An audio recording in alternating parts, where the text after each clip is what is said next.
이 한마디가 당신의 삶을 바꿀 수 있습니다. 주변 사람 때문에 스트레스 받으신 적 있으신가요? 왜 유독 어떤 사람들과 함께 있으면 마음이 무거워질까요? 하버드 대학교 심리학과 연구에 따르면 우리가 가장 많은 시간을 보내는 5명의 평균이 바로 우리 자신이 됩니다. 직장에서 만나는 동료가 항상 불평만 한다면 당신도 모르게 부정적인 사고에 물들게 됩니다. 가족 모임에서 누군가 계속 남을 비교하며 상처를 준다면 당신의 자존감도 흔들리게 됩니다. 친구 중에 약속을 자주 어기는 사람이 있다면 당신의 신뢰감도 약해집니다. 스탠포드 대학교 사회심리학과 20년간 연구 결과 독성 있는 인간관계는 우리의 성공과 행복을 70% 이상 저해한다고 밝혀졌습니다. 성공한 사람들은 반드시 멀리해야 할 사람들의 특징을 정확히 알고 있습니다. 3개월 안에 당신의 인간관계가 완전히 달라질 것입니다. 오늘 현명한 사람들이 단번에 인연을 끊는 5가지 최악의 인간성을 공개합니다. 각 특징마다 세계적인 성공인들의 명언과 구체적인 대처법을 알려드립니다. 영상을 끝까지 보시고 샵이대한 명언 챌린지로 여러분의 경험을 공유해주세요. 워렌 버핏은 이렇게 말했습니다. 부정적인 사람과 20분 대화하는 것은 20일 동안 스트레스를 받는 것과 같습니다. 주변에 항상 불평불만만 하는 사람이 있으신가요? 에너지 뱀파이어는 다른 사람의 긍정적인 에너지를 빨아들이는 사람을 말합니다. 1985년 버핏이 버크셔 해사회의 주주총회에서 한 말입니다. 당시 그는 회사 내 부정적인 임직원들을 정리하며 이 원칙을 강조했습니다. 직장에서 이런 동료를 만나본 적 있으실 겁니다. 새로운 프로젝트 회의가 시작되면 가장 먼저 이건 절대 안 될 거야 라고 말하는 사람입니다. 팀원들이 아이디어를 제시하면 예전에도 다 해봤는데 실패했어 라며 의욕을 꺾습니다. 점심시간마다 상사 욕, 회사 욕, 세상 욕으로 대화를 채웁니다. 처음에는 공감해 주려 했지만 시간이 지날수록 당신도 회사가 싫어지기 시작합니다. 집에 돌아가서도 그 사람의 부정적인 말들이 머리에서 떠나지 않습니다. 이것이 바로 에너지 뱀파이어의 무서운 점입니다. 역사적으로 이런 사례는 무수히 많습니다. 나폴레옹은 러시아 원정 당시 지속적으로 부정적인 의견만 제시하는 장군들을 모두 후방으로 배치했습니다. 그는 한 명의 부정적인 장군이 1000명의 병사보다 더 위험하다고 기록에 남겼습니다. 현대 기업에서도 마찬가지입니다. 구글의 전 CEO 에릭 슈미트는 회사 내 부정적인 영향을 미치는 직원들을 독성 직원이라 부르며 즉시 제거하는 정책을 펼쳤습니다. UCLA 신경과학과 연구에 따르면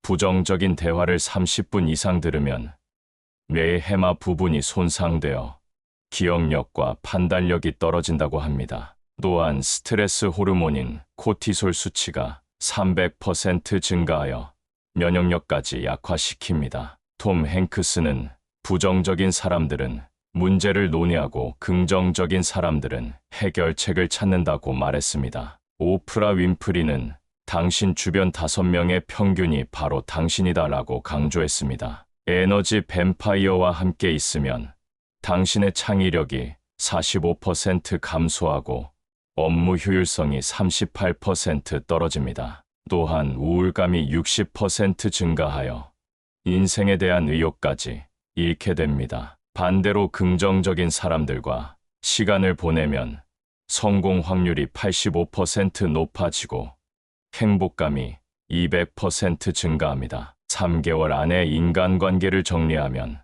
당신의 인생이 완전히 달라질 것입니다. 첫 번째 실천법은 대화 주제를 바꾸는 것입니다. 상대방이 불평을 시작하면 그런데 요즘 좋은 일은 없어요 라고 자연스럽게 화제를 전환하세요. 두 번째 심화 실천법은 시간 제한을 두는 것입니다. 부정적인 사람과의 대화는 하루 15분 이내로 제한하고 그 이상은 정중히 거절하세요. 여러분도 에너지 뱀파이어 때문에 힘드신 적 있으신가요? 지금 당장 주변을 둘러보고 나에게 부정적인 영향을 미치는 사람이 누구인지 떠올려 보세요. 다음 챕터에서는 더 교묘하고 위험한 사람의 특징을 공개합니다. 마야 안젤루는 이렇게 말했습니다. 사람이 당신에게 자신이 누구인지 보여줄 때 믿으세요. 주변에 당신의 기억이나 감정을 의심하게 만드는 사람이 있으신가요? 가스라이팅은 상대방의 현실 인식을 조작하여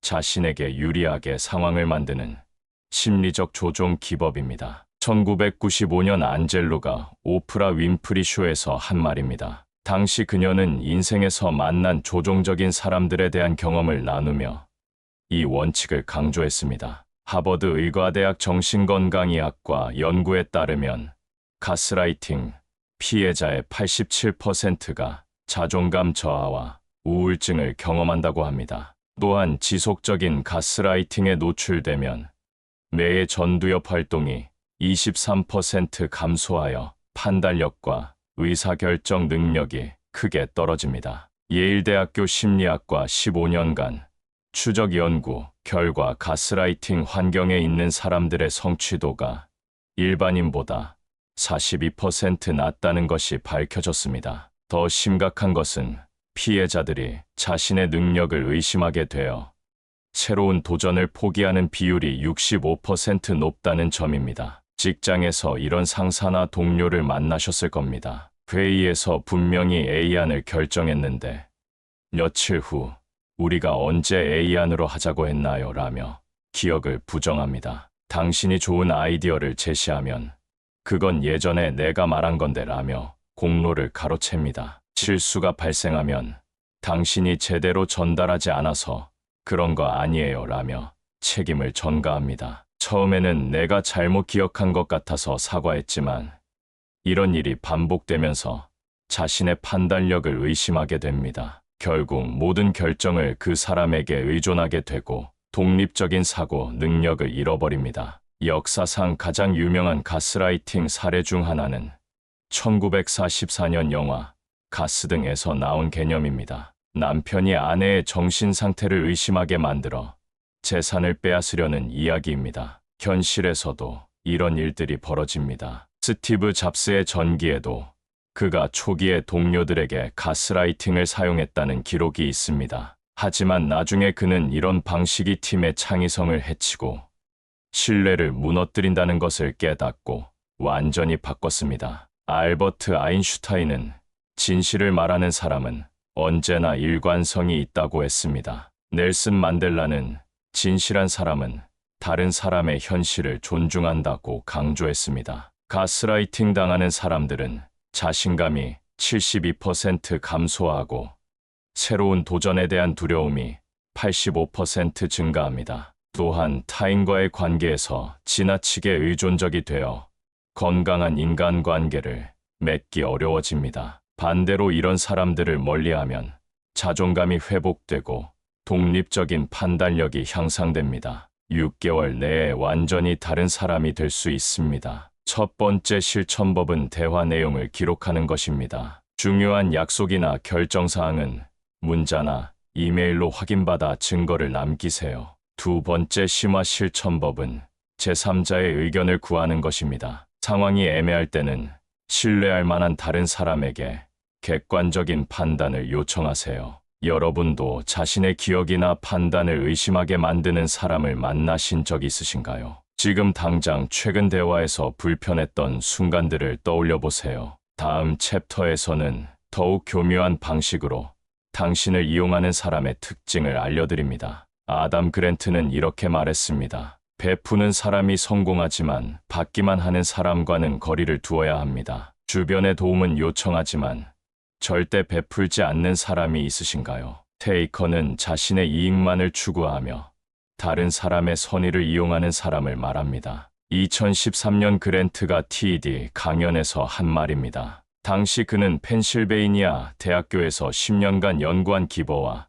테이커의 차이점을 발표했습니다. 직장에서 이런 동료를 자주 만납니다. 프로젝트가 막히면 항상 당신에게 도움을 요청합니다. 이것만 도와주면 다음에 꼭 보답하겠다고 약속하지만 정작 당신이 도움이 필요할 때는 지금 너무 바빠서라며 거절합니다. 회식비는 항상 남이 내길 기대하고 자신은 지갑을 꺼내지 않습니다. 좋은 정보나 기회가 생기면 혼자만 독차지하고 공유하지 않습니다. 승진이나 성과가 있을 때는 혼자 한 것처럼 행동하지만 문제가 생기면 우리가 함께 한 일이라며 책임을 분산시킵니다. 처음에는 도움을 주는 것이 좋은 일이라 생각했지만 점점 이용당하고 있다는 느낌이 듭니다. 가족이나 친구 관계에서도 마찬가지입니다. 돈이 필요할 때만 연락하는 친구가 있습니다. 급해서 그러는데 잠깐만 빌려줄 수 있어 라고 하지만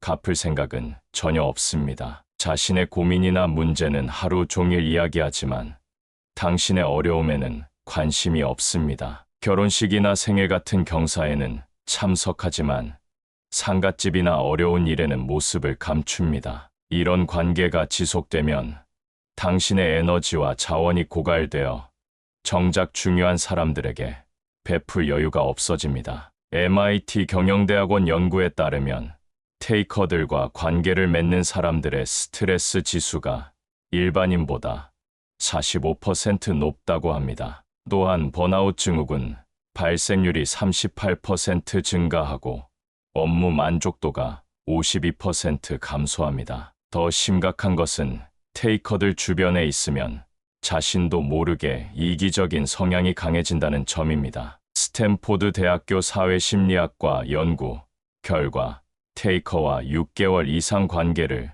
유지한 사람들의 공감 능력이 23% 감소한다고 밝혀졌습니다. 벤자민 프랭클린은 빌려주되 일을 각오를 하고 빌리되 빨리 갚으라고 했습니다. 존 F. 케네디는 국가가 당신을 위해 무엇을 할지 묻지 말고 당신이 국가를 위해 무엇을 할 수 있는지 물어보라며 기버의 중요성을 강조했습니다. 테이커들과 관계를 맺으면 당신의 관대함이 악용되어 진짜 도움이 필요한 사람들을 도울 기회를 잃게 됩니다. 또한 불공정한 관계로 인한 스트레스가 누적되어 건강에도 악영향을 미칩니다. 반대로 상호 존중하는 기버들과 관계를 맺으면 서로 성장하고 발전하는 선순환을 만들 수 있습니다. 1년 안에 인간관계의 질이 완전히 달라질 것입니다. 첫 번째 실천법은 호혜성 원칙을 적용하는 것입니다. 도움을 요청받으면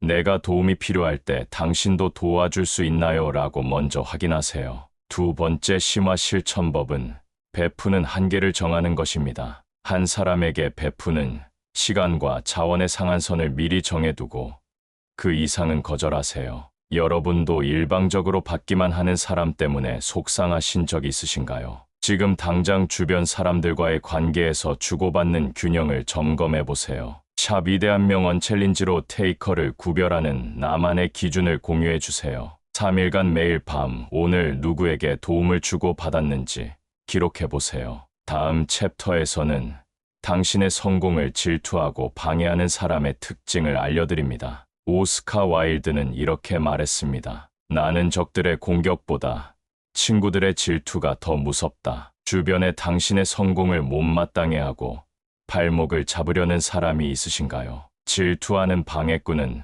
다른 사람의 성취를 인정하지 않고 끌어내리려 하는 사람을 말합니다. 1895년 와일드가 런던에서 친구들의 배신을 경험한 후 남긴 말입니다. 당시 그의 성공을 시기한 지인들이 그를 사회적으로 매장시키려 했던 상황에서 나온 명언입니다. 직장에서 이런 사람들을 쉽게 만날 수 있습니다. 당신이 좋은 성과를 내면 운이 좋았네라며 폄하합니다. 상사 앞에서는 당신의 실수만 강조하며 보고하고 성과는 축소시킵니다. 새로운 기회나 프로젝트 정보를 알면서도 당신에게는 알려주지 않습니다. 동료들 앞에서 요즘 누가 잘 나간다더라며 비꼬는 말을 던집니다. 팀 회의에서 당신의 아이디어에 반대만 하고 건설적인 대안은 제시하지 않습니다. 이런 사람과 같은 팀에서 일하면 업무 효율성이 떨어지고 스트레스가 극심해집니다. 개인적인 관계에서도 마찬가지입니다. 친구가 좋은 일이 생겼다고 하면 축하보다는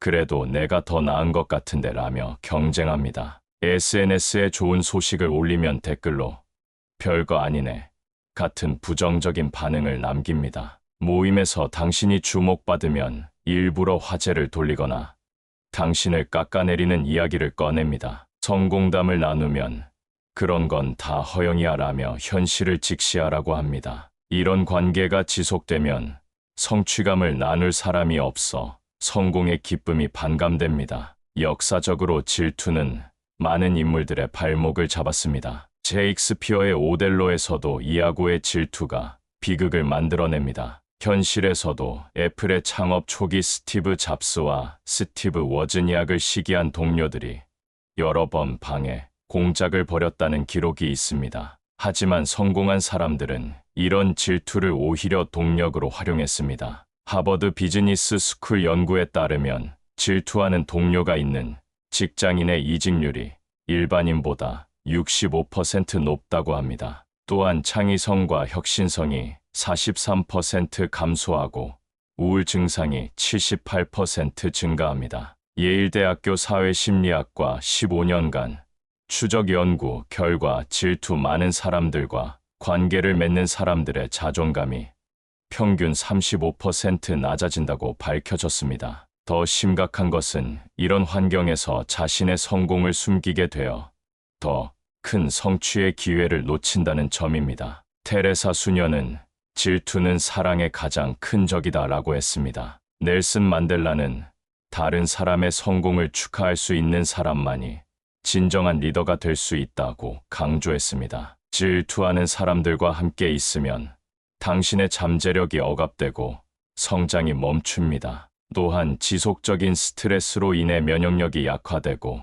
수면 장애까지 생길 수 있습니다. 반대로 당신의 성공을 진심으로 축하해주는 사람들과 관계를 맺으면 더 큰 목표에 도전할 용기가 생깁니다. 6개월 안에 완전히 다른 성과를 만들어낼 수 있습니다. 첫 번째 실천법은 성공을 나누는 상대를 선별하는 것입니다. 좋은 소식은 진심으로 축하해줄 사람들에게만 먼저 알리고 질투할 가능성이 있는 사람들에게는 나중에 전하세요. 두 번째 심화 실천법은 질투를 동력으로 바꾸는 것입니다. 누군가 당신을 시기한다면 그것은 당신이 성공하고 있다는 증거이니 더욱 열심히 노력하세요. 여러분도 성공을 질투하는 사람 때문에 힘드신 적 있으신가요? 지금 당장 내 주변에서 진심으로 축하해주는 사람과 그렇지 않은 사람을 구분해보세요. 샵 위대한 명언 챌린지로 질투를 극복한 경험을 공유해주세요. 7일간 매일 한 가지씩 작은 성취를 기록하고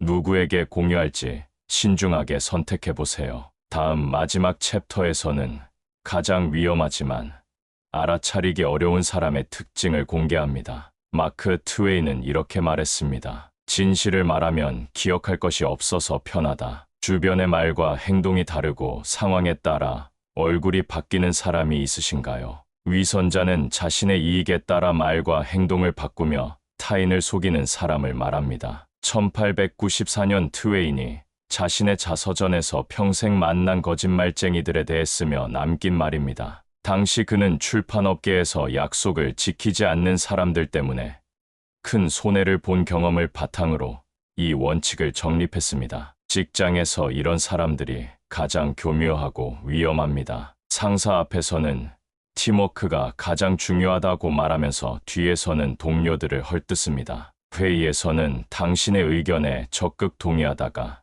나중에 다른 사람들에게는 그 아이디어는 문제가 많다고 말합니다. 프로젝트에서 실패할 것 같으면 미리 책임을 회피할 준비를 하고 성공할 것 같으면 공로를 나누자고 합니다. 고객 앞에서는 절대 문제 없다고 장담하다가 내부에서는 이거 문제투성이인데 라고 불평합니다. 이런 사람과 일하면 언제 뒤통수를 맞을지 모르는 불안감에 시달립니다. 개인적인 관계에서도 위선자들은 큰 상처를 줍니다. 친구 A 앞에서는 친구 B를 칭찬하다가 친구 B 앞에서는 친구 A를 비판합니다. 당신에게는 너만 믿는다고 하면서 다른 사람들에게는 당신의 비밀을 털어놓습니다. 약속 시간에 늦으면서도 교통체증 때문에라고 거짓말하고 실제로는 다른 일을 하고 있었습니다. 돈을 빌려달라고 할 때는 다음 주에 꼭 갚겠다고 하지만 갚을 의사는 전혀 없습니다.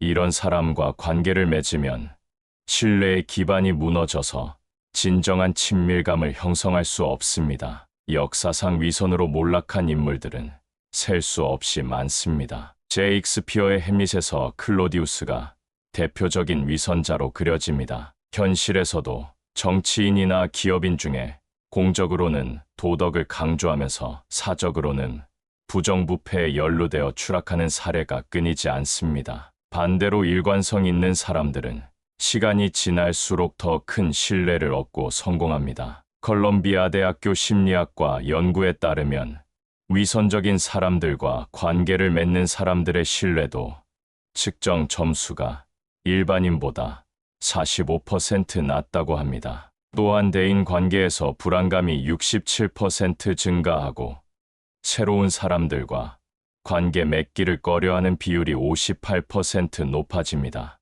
MIT 경영대학원 15년간 추적 연구 결과 위선자들과 함께 일하는 직장인들의 업무 몰입도가 평균 41% 감소한다고 밝혀졌습니다. 더 심각한 것은 이런 환경에 오래 노출되면 자신도 모르게 방어적이 되어 진정성 있는 관계를 맺기 어려워진다는 점입니다. 에이브러햄 링컨은 정직은 최고의 정책이 아니라 유일한 정책이다 라고 했습니다. 윈스턴 처칠은 진실은 거짓말보다 훨씬 기억하기 쉽다고 강조했습니다. 위선자들과 관계를 맺으면 지속적인 스트레스로 인해 면역 체계가 약화되고 수면의 질이 떨어집니다. 또한 타인에 대한 기본적인 신뢰감이 손상되어 새로운 기회와 관계를 놓치게 됩니다. 반대로 일관성 있고 진실한 사람들과 관계를 맺으면 마음의 평화를 얻고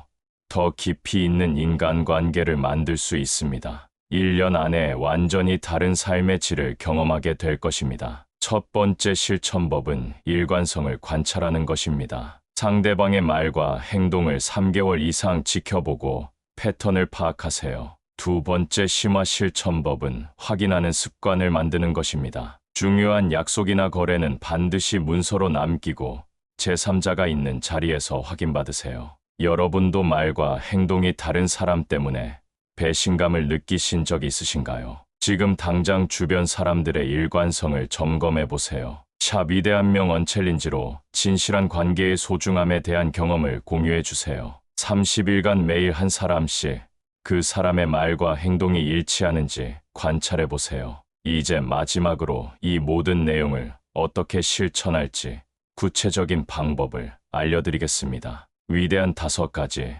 최악의 인간성 특징을 알아봤습니다. 에너지 뱀파이어의 부정성, 가스라이팅하는 조종자의 교묘함, 일방적으로 받기만 하는 테이커의 이기심, 질투와 시기로 가득 찬 방해꾼의 독성, 거짓말과 이중성의 위선자까지 말입니다. 버피, 안젤로, 그랜트, 와일드, 트웨인의 명언처럼 현명한 사람들은 이런 사람들을 빠르게 구별하고 거리를 둡니다. 하버드와 스탠포드 연구 결과가 증명하듯 독성 있는 관계는 당신의 성공과 행복을 70% 이상 저해합니다. 지금 당장 실천하지 않으면 소중한 시간과 에너지를 계속 잃게 됩니다. 3개월 안에 인간관계를 정리하면 완전히 다른 인생을 살게 될 것입니다. 여러분이 경험한 최악의 인간성과 극복 방법을 샵 위대한 명언 챌린지로 공유해 주세요. 구독과 좋아요로 더 많은 사람들이 현명한 인간관계를 만들 수 있도록 도와주세요. 다음 영상에서는 성공하는 사람들이 반드시 가까이 두는 사람들의 특징을 공개합니다.